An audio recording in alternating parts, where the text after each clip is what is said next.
Good morning, everyone. This is Akash, your mathematics teacher. I hope you all are fine.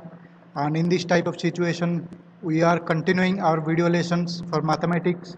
And right now, we are dealing with the chapter 1. And in the previous chapter, we had studied the third part of the chapter 1, that is how to deal with the greater numbers, to how to calculate different type of sums of large numbers. And today we'll start the chapter about estimation. Okay, this is a part of the lesson 1, estimation. For references, you can open the page number 20, page number 20. Okay, so let's proceed. What is estimation? Now, what exactly is estimation? Okay, you can see on the screen there are two sentences written. The first one is India drew with Pakistan in a hockey match watched by 51,000 spectators. And the second sentence is approximately 2,000 people were killed and 50,000 injured in a cyclonic storm. Now let us call India drew with a match in a hockey match. India drew with Pakistan in a hockey match watched by 51,000 spectators. Now, are there exactly 51,000 spectators? If there are exactly 51,000 spectators, because that might be 51,439 or might be anything. Okay, but 51,000 is an estimation, because we don't know what are the exact number of people who are watching the match. So that is why we used an approximate number, which is easy to say and which can be easy to understand as well. It means if someone says like this, it means you can say that around 51,000, exactly 51,000, but around 51,000 spectators were present in that match. And second sentence is around 2,000 people were killed. Means around approximately 2,000 people. Means there were not exactly 2,000 people. We had an approximate value because we don't know what is the exact value. That is why we use approximate numbers.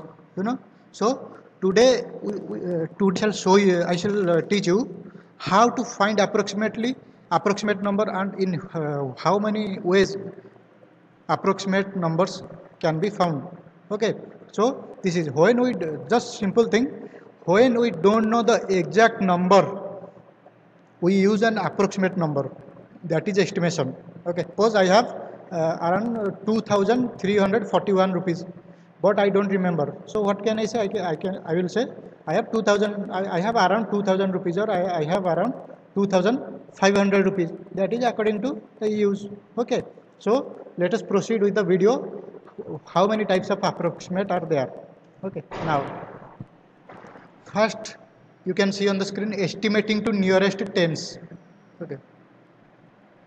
What is their estimation to nearest tens? Nearest tens means suppose I write a number 67. What is the 10th position? 10th position is 6. Means we will approximate from this point only 6 and 7 part. Suppose I 531. What is the 10th position? 10th position is 3. It means we will make the approximately for these two places only. It means suppose I write 531 I have to estimate 531 to nearest tens. It means how can I write? I can write 531, 530. Suppose I have 244. What can I write? 240. Suppose I have 247. What can I write? 250. Why? Because 47 is nearest to 50. That is why we use 250. Okay. Suppose you have 245. Look, 45. There is a 5. It is nearest to 40. It is nearest to 50. Both the distance is both in both ways. So here we shall for betterment we will use 250. The next nearest number. Okay. Like this way we can find nearest tens. Suppose we have 2,758. Now we have to find the nearest tens, means we have to change these two. Okay, so we can write this 2,758 is nearest to 60. So it will be 2,760. So that is why we estimate to the nearest tens. Now nearest hundreds, it is just the similar way. Suppose I have 2758. I have to estimate it to the nearest hundreds. Now what is the hundreds position? It is 758. It means we will change these three numbers from the hundredth position. Okay, so 758. It is nearest to 800. So 2800 will be the approximate value. Suppose I have 2430. What will be the approximate value? 430. It means it is nearest to 400 because there is 30. Because if we write it 500, then it will, if we can look, we can write here 2400, or another option we also have 2500. But if we write 2400, the difference is only 70. Sorry, the difference is only 30. But if we write 2500, then the difference will be 70. It means we have to use the nearest. Which is nearest? The difference which is lower is nearest. So 2400 is nearest. Okay. Now suppose we have 2450. How can we write? We can write in either ways, either 2400 or 2500. Okay. So now we can write 2500. Similarly, we have estimating to nearest thousands. Thousands means, suppose we have, let us take the same example, 2450 we have. Now we have to estimate the thousands position. Okay, so we have to find 2450 is nearest to which thousand number. It means it will be nearest to how much? It will be nearest to 2000. Look, if we write here 3000, we can say it is nearest to 3, we can round off as 3000. But if we round off as 3000, then the difference will be higher from 2400. So we can write 2000 only. Like this way, we can estimate the nearest thousands also. Okay. Similarly, if you do practice, then it is very easy and it is very fun also to find the nearest thousands. It is very helpful also in while calculating or while verifying different sums. Now we will see some examples how to use this. Okay. Now first we will see examples on how to estimate the sum and difference. Okay. Now we will do this by examples. Okay. Look, so in your book, in the page number 21, you have example 5. There is a question asking to estimate 5290 plus 17,986. 17,986. Now first number, what do we have? We have 5290. Now 5290 can be estimated as 5000 only. If we estimate to the 1000 position, then it will be 5000.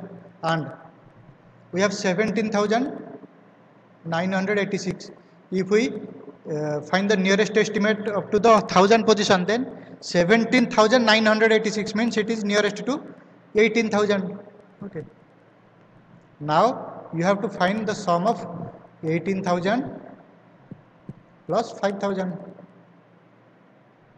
which will be equal to 23,000. So the estimated sum of 5,290 and 17,986 is 23,000 only. Okay. So this is how we calculate the sum. It means you have to find the estimate value. Sometimes there might be some questions like estimate the sum by estimating up to 100 position. Then you will do the estimation up to the 100 position only. Okay. Similar way you can do this. Now if we estimate to the 100 position, we can also do this. 5,290, it will be equal to 5,300. Similarly 17,986, okay, it will be equal to 18,000 also. So like this we can calculate. Now let us do a difference. Okay, example number 6 now we'll do. Okay, what is the example number 6? You can see, to estimate 5,000 673 minus 436. Now we can round off these things. Okay, now we can round off 5673 as it is nearest to 5673. It is above 500 na 5000. It is above 5500. So it is nearest to what? Nearest to 6000. 5672. It means it can be nearest to 5000 or it can be nearest to 6000, but it is more nearest to which one?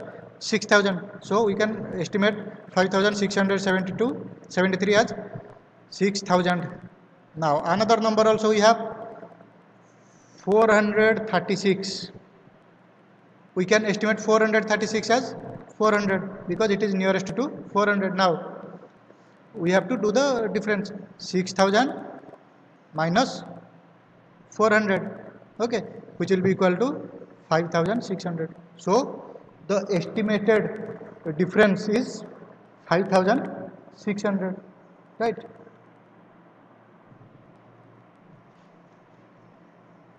Now we can also do another thing. Just you see, 5673 is also there. Now if we calculate the estimation up to 100 positions, then what will be the result? Up to 100 positions, then we can get 5700 minus 436 means it is 400. We can also see here what will be the result? 5700 minus 5000 minus 400, it will be 5300. Okay, now this is lower number. It means this might be 5300 is more nearest to the answer. Now you have to just remember one thing, that why do we estimation? Estimation is just due to to find whether our calculation will be correct or not. It means suppose there is a certain situation and suddenly you have to find what is the approximate number, then you will just estimate, you will find the estimate. Suppose there are 4373 people in a place and another place there are 5376. Then suppose someone asks you to find the total number of people, then what can you do? You have to just find the estimation. Okay, when you find the estimation, you will find the approximate number. Now similar way we can also estimate product. Okay, now suppose I have to find the estimated product of, estimated product of 18 into 76. Now we know 18 is nearest to 20 and 76 is nearest to 80. Now we can do 20 into 80, which will be equal to 1600. So the estimation product will be 1600, right? Now suppose in another type of example, we have to find the estimated value of 81 into 478. Now we can estimate 81 as 80. Now for 478 we can do different estimates.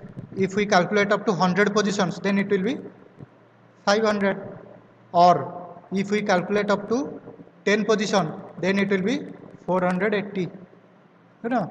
So we can now if we do the estimation as 80 into 500, then what will be the result? The result will be 40,000. And if we calculate 80 into 480, what will be the result? If we calculate 80 into 480, then the result will be 38,400. Now which one is smaller? This one is smaller, or we can say this result is nearest, but which one is faster? Easily we can find the faster as this. Okay, now in certain questions there might be the instructions regarding up to which number, up to which place estimation. If we have to find the estimation up to 10th position, then we will do the calculation finding estimation up to 10th position. If there is an instruction for finding estimation to calculate up to 1000 position, then we will do the estimation by calculation by finding the estimation up to 1000 position. Because look, you can see in the question number inner questions, question number 2, there is an instruction: give a rough estimate by rounding off to nearest hundreds and closer estimate by rounding off to nearest tens. Similarly, whatever the instruction is there, accordingly you will follow. Okay. Otherwise, everything is, it is very easy. There is no need to. This is just the simple. Like in our day-to-day life, we also use different estimations. Okay. It is just like this. Okay. It is very simple and it is faster way to estimate, to say an approximate value. Okay. So now your homework is, you have to attempt the exercise 1.3. Okay, you have to attempt exercise 1.3 because this exercise is very easy. Even after that there is some doubt, then I will clear your doubts. And for this class, this is it. In the next class we'll follow another exercise of this chapter. We'll learn how to use brackets, and for this chapter this is it. Thank you very much.